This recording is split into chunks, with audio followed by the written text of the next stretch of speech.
દિલ્હીના રાજકીય વર્તુળોમાં અત્યારે એક અત્યંત રસપ્રદ અને ચોંકાવનારી ઘટના આકાર લઈ રહી છે, જેની સીધી અસર દેશની આંતરિક સુરક્ષા અને ભવિષ્યના રાજકીય માળખા પર પડવાની છે। તાજેતરમાં સંસદના ચોમાસુ સત્ર દરમિયાન સરકારે વિદેશી ભંડોળ નિયમન કાયદા એટલે કે FCRA માં સુધારા માટે લાવવામાં આવેલા બિલને સંસદની સંયુક્ત સમિતિ સમક્ષ મોકલી આપવાનો નિર્ણય લીધો છે। સામાન્ય બહુમતીથી પસાર થઈ શકે તેવા આ બિલને સમિતિના હવાલે કરવાના નિર્ણયે અનેક તર્કવિતર્ક સર્જ્યા છે। આ નિર્ણયને પ્રથમ નજરે સરકારની નબળાઈ કે પીછેહટ તરીકે જોવામાં આવી રહ્યો છે, પરંતુ રાજકારણની ચોપાટ પર રમાતી આ શતરંજનો ખેલ કંઈક અલગ જ ઇશારો કરી રહ્યો છે। આ માત્ર વિપક્ષના દબાણ સામેનું શરણાગતિનું પગલું નથી, પરંતુ આગામી સમયમાં દેશના સીમાંકન બિલને પસાર કરાવવા માટેની એક વ્યાપક અને ઊંડી કૂટનીતિનો કિસ્સો પણ હોઈ શકે છે। આ રાજકીય ગણિતને ઊંડાણપૂર્વક સમજતા પહેલા FCRA કાયદાની પૃષ્ઠભૂમિ અને તેના નવા સુધારાની ગંભીરતા સમજવી અત્યંત જરૂરી છે। વર્ષ 1976માં તત્કાલીન વડાપ્રધાન ઇન્દિરા ગાંધીની સરકારે દેશની આંતરિક બાબતોમાં વિદેશી નાણાંના હસ્તક્ષેપને રોકવાના ઉદ્દેશથી આ કાયદો અમલમાં મૂક્યો હતો। સમયની માંગ મુજબ વર્ષ 2010 અને 2020માં આ કાયદામાં કેટલાક મહત્વપૂર્ણ અને કડક સુધારાઓ કરવામાં આવ્યા હતા। હવે વર્ષ 2026માં આ કાયદામાં જે નવો સુધારો લાવવાની તૈયારી હતી તે વિદેશી ભંડોળનો દુરુપયોગ કરતી સંસ્થાઓ માટે અત્યંત કમરતોડ સાબિત થવાનો હતો। ખાસ કરીને ધર્માંતરણની પ્રવૃત્તિઓ સાથે સંકળાયેલી બિનસરકારી સંસ્થાઓ કે જેઓ વિદેશથી મળતા નાણાંનો ઉપયોગ ગેરકાયદેસર ધાર્મિક પ્રચાર માટે કરે છે તેમના પર આ બિલ દ્વારા સીધી તવાઈ બોલાવવાની તૈયારીઓ થઈ ચૂકી હતી।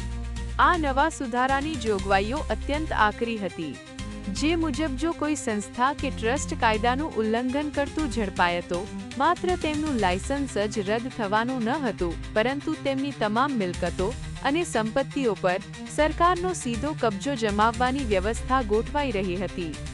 જ્યાં સુધી કાનૂની રાહે સમગ્ર મામલાનો નિકાલ ન આવે ત્યાં સુધી સરકાર દ્વારા નિમાયેલા વહીવટકર્તા તે મિલકતનો વહીવટ સંભાળે તેવી કડક જોગવાઈ આ બિલમાં સૂચવવામાં આવી હતી।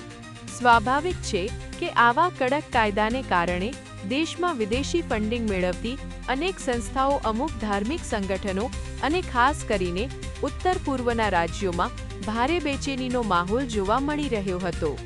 આ ઉપરાંત આંતરરાષ્ટ્રીય સ્તરે શક્તિશાળી દેશોની લોબીનું પણ સરકાર પર અદૃશ્ય દબાણ હોવાની પૂરી શક્યતાઓ નકારી શકાય નહીં।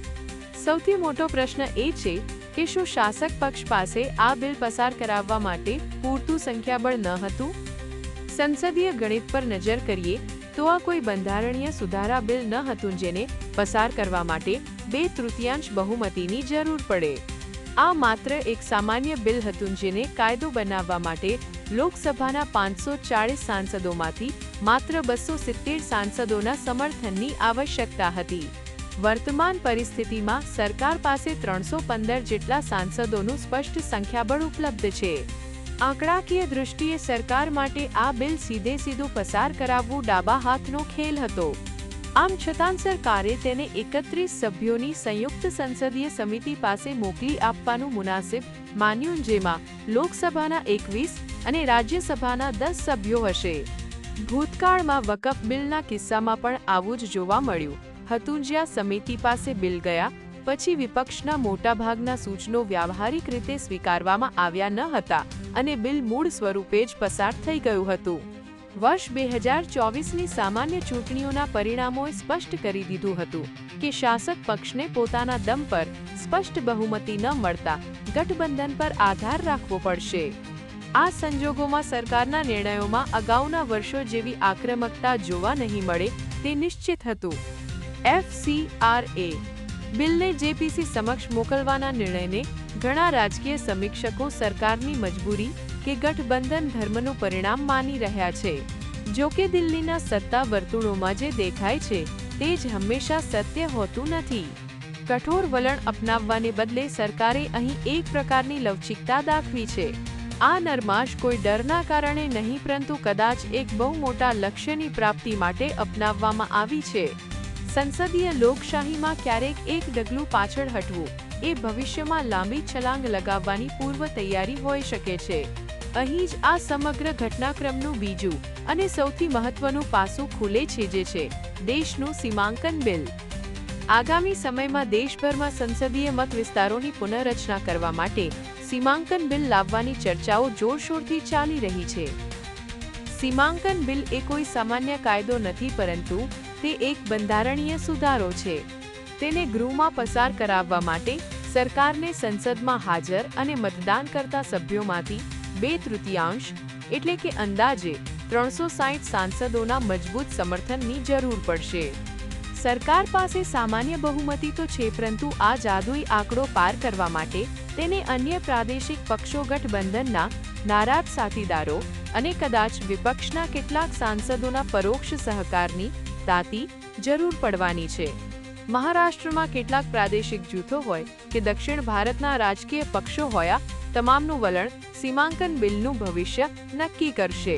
સંસદમાં મતદાનની પ્રક્રિયાનું ગણિત અત્યંત રોચક હોય છે. બંધારણીય સુધારા માટે 2/3 બહુમતીની ગણતરી ગૃહની કુલ. ડેલી ન્યૂઝ અપડેટ માટે NEET 24 ને સબસ્ક્રાઇબ કરો.